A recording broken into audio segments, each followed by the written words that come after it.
Diba sometimes magboboto ka, nakita mo yung list ng parties, ano to? Yung parang may PBB party list dati. Sa totoo lang, I was like, anong pinaglalaban na sector ng PBB party list? Kasi wala namang constituent si Pero kuya. grabe, legal ba yun na gagamitin yung Because there's pangalan? also a PBA parties. Parang may maganyan na Oo. walang kinalaman sa actual entity of the name near it. Pwede ba yung ihabla? Charing. Hindi ko nga alam PBB. Tumawag tayo ng Nakakaloka. lawyer. Paula, welcome to Paano Ba To? Oh my gosh, rolling na. Yes! Ito na yun! Finally! Ang bilis. Oh my gosh, thank you for having me. What a dream. Thank you for saying yes, because this, I guess, series, like I mentioned to you, is something that I really, really wanted to do, and I want to be specific with the guests that I get to speak to. So thank you for saying yes. And I did want to ask you, because every day that we go to and from work, we are greeted by billboards and messages selling themselves to us. And I, a lot of the time, cringe when I see some. Parang I can't help it. The same for you, I'm guessing. It depends on what I see. Totoo din Pero naman. yeah, most of the time, medyo cringe din. Yeah. But it's interesting also kasi I think we forget that campaigns, they're kind of like in marketing where there's a sales funnel. Mm-hmm. So, in a way, To those who don't know what sales Yes. funnel means, actually, admittedly ako, hindi ko alam. Ano ang okay, sales funnel? funnel or marketing funnel. So, just imagine a funnel. Or like an inverted triangle, and on top is the awareness stage. So, it's the biggest portion. And this is where, example, yung Labubu trend. Okay. Oo. So, nung nauso siya, everyone was in the awareness stage. Like, what's that? Yeah. Diba? So, Ba't ang pangit, pero ang cute, ganon. Ba't ang yun, mahal? Oo. Exactly. So, awareness stage, halo-halo yan. Parang, whether you like it or not. Yeah. And then the funnel, it goes, parang it becomes narrower. So, that's the interest stage. And this is where, parang, I kind of wanna have Yeah. that too. So that's the interest stage. And then after that, mas narrow pa yung consideration. This is where you actually find ways to buy it. Parang, I think the pink one will suit me, ganyan. And then the last stage, ito na yung funnel talaga. It's the conversion stage. And in the election campaign, ganyan, you want to go from awareness stage down to getting the votes, which is the conversion. So, ganun din when we go out, most of them, we're already aware of the people, Who they are, yes. of who they are. But there are some people that we don't see, which is those dapat yung nasa awareness stage. And that's how, unfortunately, I guess because of the economics of Correct. campaigns where it's money-driven, diba, yung campaigns, then we don't see those who are supposed to be seen. Yeah. Tama. I super agree that we actually already know most of those who do have their posters up and billboards up. Actually, kanina lang, pauwi kami ng husband ko from dropping off our kids in school.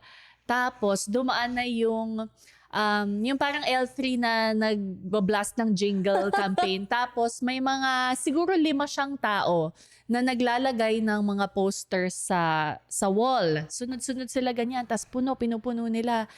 And, this is one practice that I really hope will change because one, not sustainable, sayang sa resources, sa lahat. It's such clutter to the eyesight and environment. Tapos tinatapon lang naman siya after, but that's another topic. But kumbaga, it is ironic that those who have money, kilala na natin, and those who don't have the budget to have these posters, these billboards, these jingles na can serve equally well or even better, don't have that platform. Yeah, that's true. And if you notice yung mga tarps, no, repetitive talaga sila. Like, hindi lang one tarp or one poster. Kailangan 10, 20. Yes. Just multiply all of that and how much would that cost, diba? I actually went to Tawi-Tawi recently. Tapos meron na.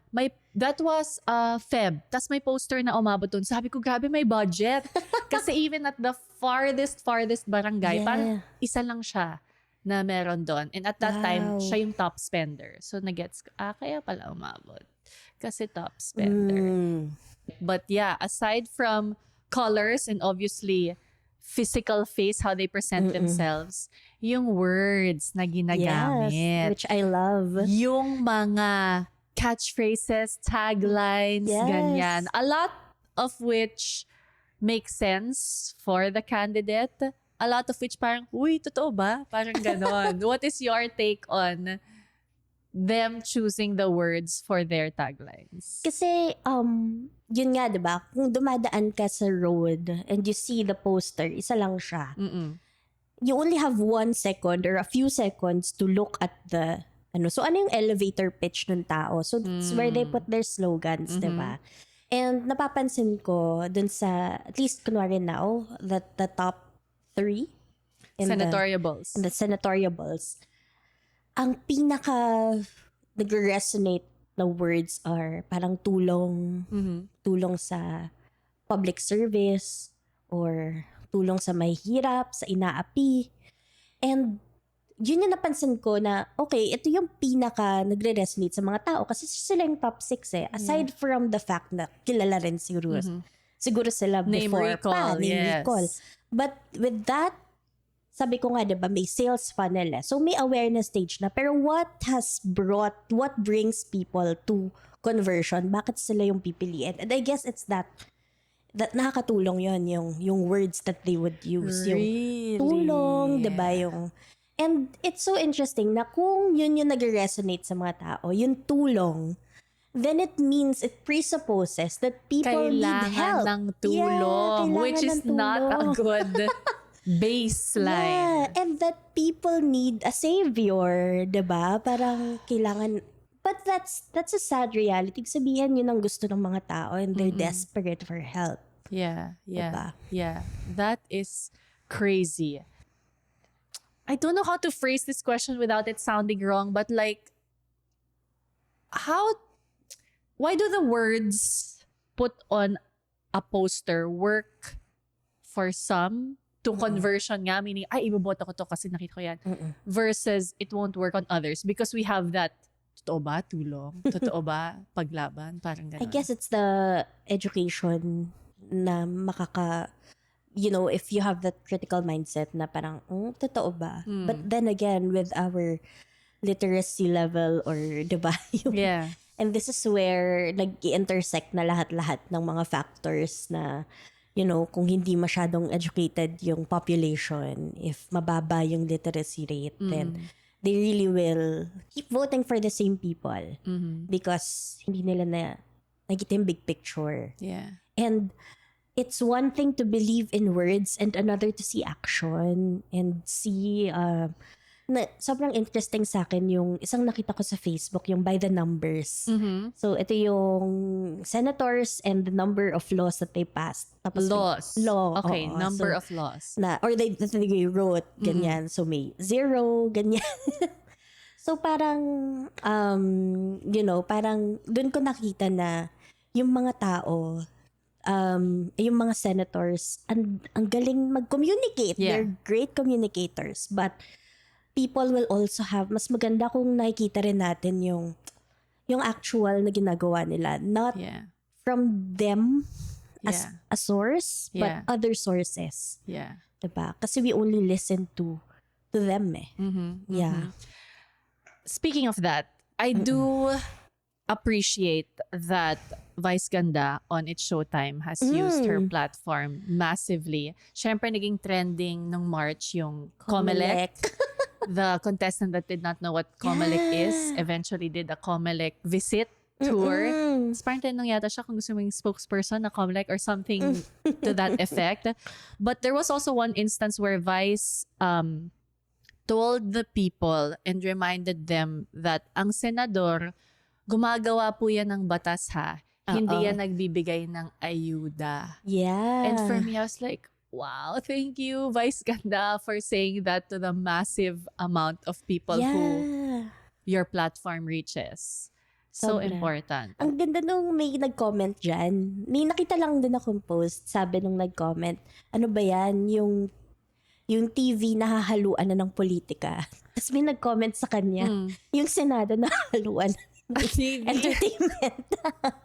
Tama naman. Totoo Alam mo, naman. minsan talaga you go to the comment section of things. At dahil dyan, I did want to share to everyone a few things kasi maybe a lot of the Gen Zs or even older are my generation, your generation. So Senator, tulad ng sinabi ni Vice, makes laws. If ever may ayuda yon, it's probably because of a project in collaboration with another group, a CSO, an organization, tapos magbibigay ng ayuda. But technically, ang source nun pa rin ay taxpayers' money. Sa atin din po galing yung ayuda na yon. So same as congressman, pero ang congressman makes laws specific dun sa distrito niya, yung tinatawag. So, I guess check if your congressman has made laws for you. Yes. Mayor, yun yung mas nakikita nating in action, like you said. Kaya si Attorney Lenny decided to run for mayor is because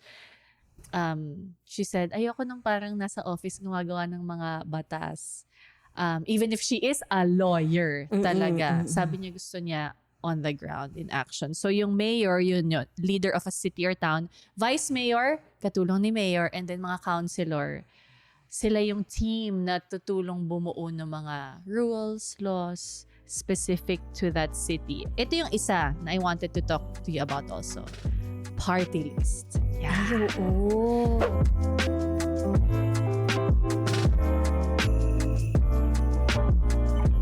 A party list has a seat in Congress, meaning gumagawa ng laws. And the reason ginawa ang party list is para may representative ang marginalized sector. A sector na inaapi, hindi masyado nabibigyan ng focus. Ano nangyari sa party list system Kaya nga natin eh. ngayon? Kasi parang kung tutuusin, dapat ipaglalaban nila yung marginalized. Pero bakit yung tumatakbo? Parang hindi naman galing dun Sa marginalized, sector na yun. Yeah. So nakakalungkot din na ganun. In party lists kasi, they sell their marginalized sector through the name of their party list. Yeah. And minsan, I don't know, anyone, sana bumuboto kayo if you are watching this, if you are in this community. Diba sometimes magboboto ka, nakita mo yung list ng parties, ano to? Yung parang may PBB party list dati. Sa totoo lang, I was like, anong pinaglalaban na sector ng PBB party list? Kasi wala namang constituency, Pero kuya. grabe, legal ba yun na gagamitin yung Because there's pangalan? also a PBA parties. grabe. Parang may maganyan na Oo. walang kinalaman sa actual entity of the name near it. Pwede ba yung ihabla? Charing. Hindi ko nga alam eh. PBB. Tumawag tayo ng Nakakaloka. lawyer. Pero there are a lot of other names, di ba, that use a name of a known something Yeah. to be the party list. Madami ng ganon. And yun din yung ano nila, no? Kasi I think party list, diba nasa likod na yun? Yes, kasi Nasa siya yung likod na. pinakamadami. Oo. Yeah, so parang feeling ko yung mga tao, syempre, pipiliin nila kung ano yung matunog. So, kailangan yung name ng party list. PBB. Oh, grabe, di ba? Hindi ko alam kung may ganun pa rin ngayon. PBB. Batas para sa PB. Para sa bahay ni Kuya. Oh my gosh. But yeah, I guess we want to encourage everyone na kasi yung party list isa lang eh. Everyone is supposed to choose one. So ideally, you choose someone na ang humaharap or yung actual uupo na tinatawag na first nominee. Huy, sana nire-represent niya talaga. Kung sinabi niya farmers yung nire-represent niya, sana talagang nire-represent niya ang mga magsasaka or mangingisda or kung anumang marginalized sector that they say. Nalala ko meron before na parang website siya. Yes! Do you know that? Yes, I Yung- remember. You will look up kung sino yung candidates. Oo, or parang kung ano yung beliefs mo, tas ibibigay niya sa'yo kung ano yung... Ay, yung quiz! Kung sino, I yung took that quiz. before. Yes.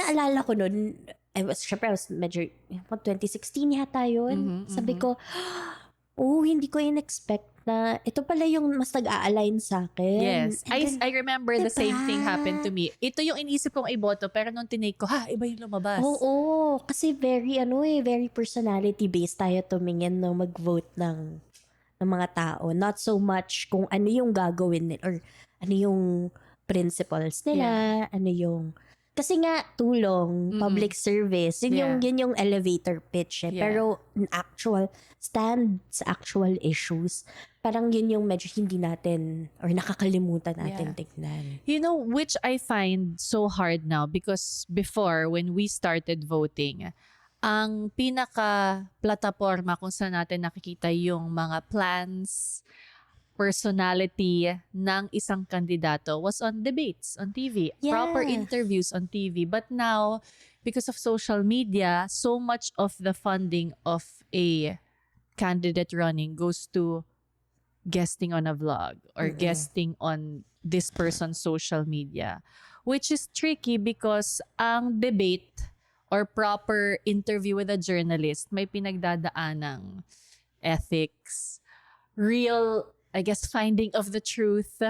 However, kapag it's with social media, with the social media either creator or whatever, ano siya, they can present themselves how they want to present themselves. At saka may echo chamber, parang, di ba ang daming nagsasplice, tas pa-post nila na may caption, may sarili nilang caption. Parang ang galing-galing niya talaga. And then all of the captions, all of the comments, ganun din. Ang galing-galing niya talaga. So, ikaw, pag yun lang nakita mo, ay, ang dami pala nagsasabi na magaling siya. Di ba? Kasi nasa-splice. That's so tricky. Yeah.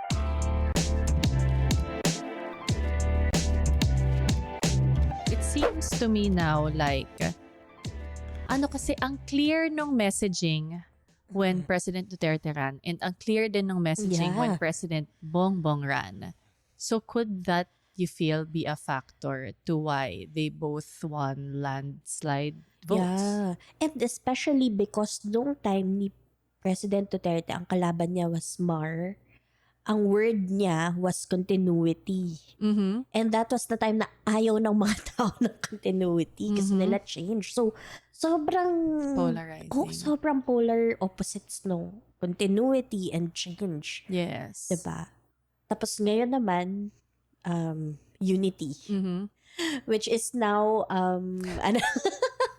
Actually, parang a year after PBBM 1, meron ng parang, may shake up na, 'di ba? A year after, yeah, I remember. Yeah. Pero ginagamit pa rin nila ha. Kasi yung message ni VP Sara for Women's Month, may word din na unity. So, I guess kanya-kanya rin silang claim. Yeah, So, yeah. and I guess it shows that they still believe that that word will be effective to get people's Yeah, but makes sense because it is related to them. Like now, when I hear the word unity, I cannot not think of the both of them. Diba? Ganon True. kalakas. Oh my gosh. So does that mean that is ideally the key for those people who aren't in the top yet that we see to have stronger messaging, clarity of message, which is I hard to think do, true. Yeah. Sobra. Parang ang dami lang gustong gawin, sabihin, but to get to a singular, I guess, battle cry Oo. is Ay, ang difficult. ganda ng battle cry. Taray. Unity. Ganon. Oo. Tama, battle cry. Yeah, parang kung gusto kasi ng tao is based sa mga nanalo ha. I mean, sa mga nasa top now, I feel like may gusto yung mga taong marinig na very strong message. And that is, someone who's going to save them. We go back to pero the fact that we feel like we need saving is already like red flag. Yeah. It's problematic. Kasi Super. no one's gonna save us but ourselves, diba? Yes. So, yeah. Pero that means people look at themselves as inferior to a savior. No? So parang they're never gonna see it as, ay, pwede ako tumakbo and I can make the change. Parang it's always, there are people above me who will do something and I'm just a passive recipient. When in fact, when you're a voter, nasa sa'yo kung sino yung mananalo, di ba? Yeah. I think people don't realize how much power they really have. Yeah, which you have to realize. Please. Sobrang powerful. I get so sad whenever I hear people and people close to me, di na lang ako boboto, wala namang mangyayari. It really breaks my heart. Like, please, if you lose hope, paano mangyayari sa ating lahat? Yeah. Oh my gosh. Sobra. Yung nga naalala ko, parang naniniwala ka ba talaga na yung binoto nyo, yun yung mananalo? Kasi nga ang dami naman talagang cases na dayaan, di ba? But still, I think, parang kumbaga, it's your duty to vote, di ba? And if sobrang obvious naman na malaki yung power ng whoever, ng group, ng kung sino man bumoboto sa isang candidate, then lalabas din naman yun. Yeah. It's so important for me to talk about this now because I feel a midterm election is high stakes but not as high stake as a national election. Yeah. So, sobra ko talaga gusto ma-encourage ang lahat to try to practice to vote wisely or even more wise than you did before for this as warm up to the 2028 national elections again. You personally, how do you choose who to vote for in the many names that we see, diba? Ako talaga, I will vote for yun, yung pag ni-research mo kung ano yung nagawa nila. And talaga, iba pa rin sa akin pag malinis yung record. Yeah. Kasi ayoko na mag-vote ulit ng corrupt. Kasi yun talaga yung nakakaano sa atin. And parang proven na corrupt tapos binoboto pa ng paulit-ulit. I know. Parang bakit ganon? But we have to look at all the candidates talaga. Kasi nga, hindi natitrickle sa lahat kung sino yung mga candidates, di ba? Yeah. Ang daming hindi natin nakikita sa TARPs kasi nga wala silang budget pang TARP. So, ako yun yung consideration ko kung yung record talaga. Yeah. Sana nga bumalik yung quiz Oo nga site. We will please have to look for that. If anyone listening to this knows what that is, please share it. Yung quiz. Although, ang hirap kasi it also takes budget, di ba, to have to create some sort of site like that. I will echo what you said kasi lahat tayo, we are doing so many things in life, work, pamilya, personal, whatevers, na parang isipin mo, dami ko nang pinoproblema ko kasi time na mag-research pa, di ba? But I feel like one of at least the top criteria that you have, which will also give chance to new faces that are running, na wala pang chance to have a massive track record, is personality and hindi kurakot. Yung kapag you look at this person running and we all can tell, diba? We all can tell or have some sort of reading of a person kung okay ba intention nito? Medyo shady ba to? Parang ganon. And if alam mong hindi kurakot, hindi nakasuhan, hindi nahatulan, hindi nakulong, di ba? Parang kung may gano'n na yung candidate, siguro give chance to others na gusto namang magsilbi din. I think pinaka-baseline man lang yon. Kasi ang hirap kasi sila tayo nagtatrabaho tapos we pay tax. Tapos kukurakutin lang. Tapos nandiyan ka sa kanto, nakita mo yung mga bata wala sa school na mamalimos. Bakit? Sobra. Nakakatawa yung yung nakailang Oo, correct. case na. Pero, andyan pa rin. Yes. Parang, what's not clicking? Yes. I think what's not Hindi ko clicking is gets. yung binoto natin sa posisyon na yon. I think dapat sila na ang magsulat ng mga batas na dapat hindi na pwedeng tumakbo kapag may some sort of case, lalo na kapag ang kaso has something to do with violating public trust and public funds. Yeah. Wishful thinking. Sana.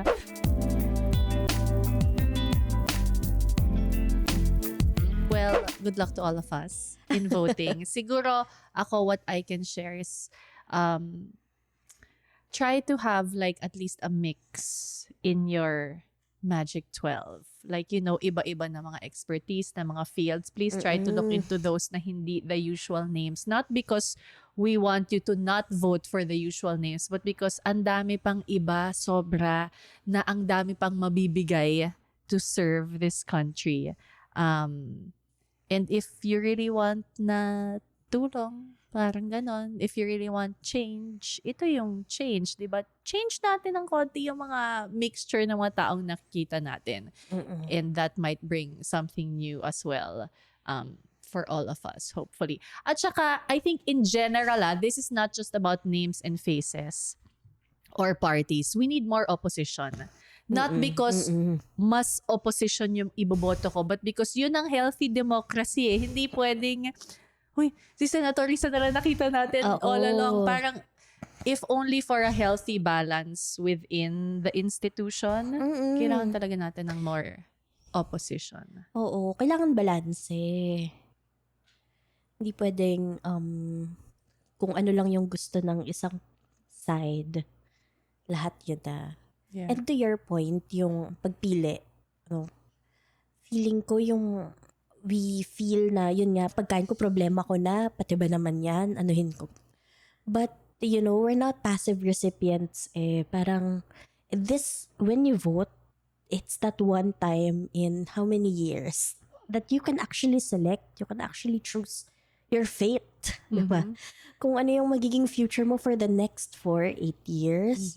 So, it's not a choice na parang wag natin pag-isipan. Kasi kung may time tayo mag-TikTok, mag-Facebook, diba? Very, very good. Kaya natin mag-Google. Well, ang problema rin is free ang Facebook but Google is not. At di umano TikTok na ang bagong Google of this generation. Gosh, nga. Don't discount the reputable news sources. I know that media has had a bad rap, pero iba pa rin ang legitimate news source. Super. Yeah.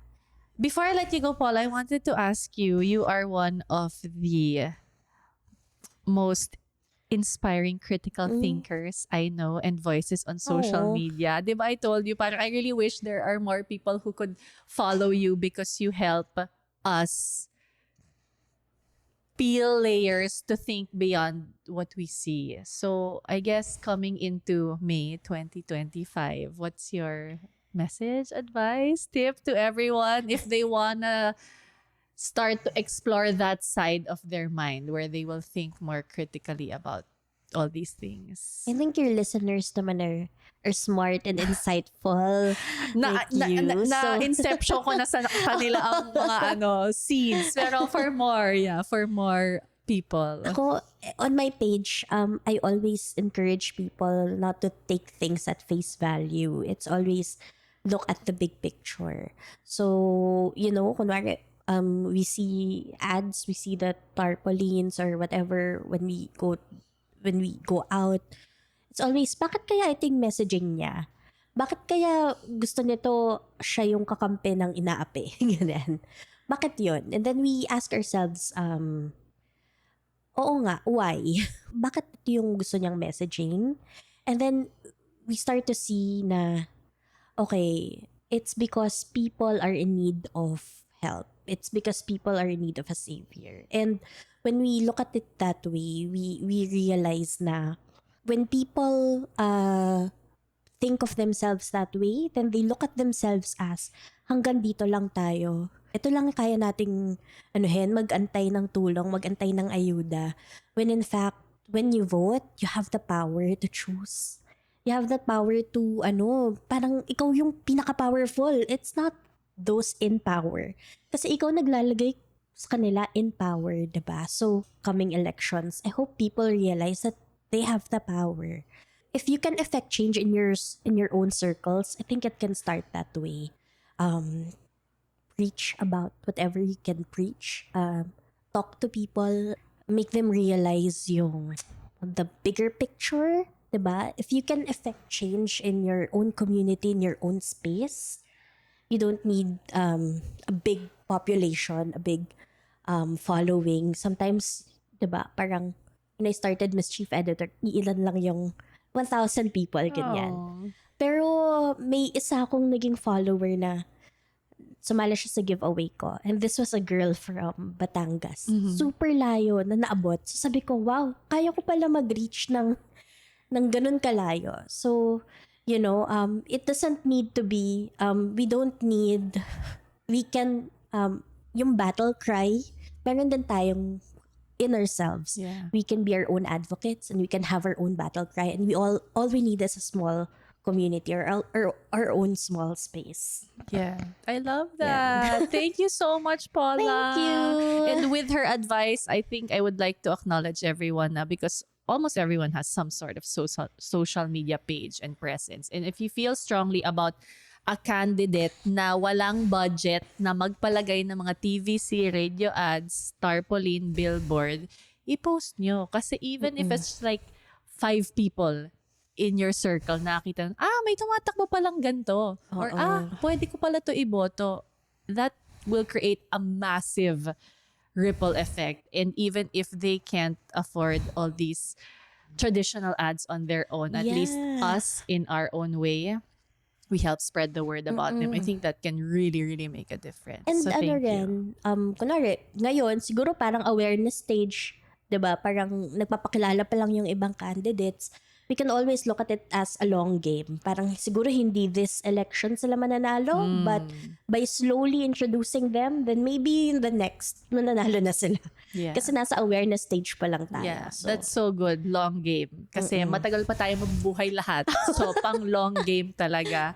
Thank you, Paula. Thank you. Salamat.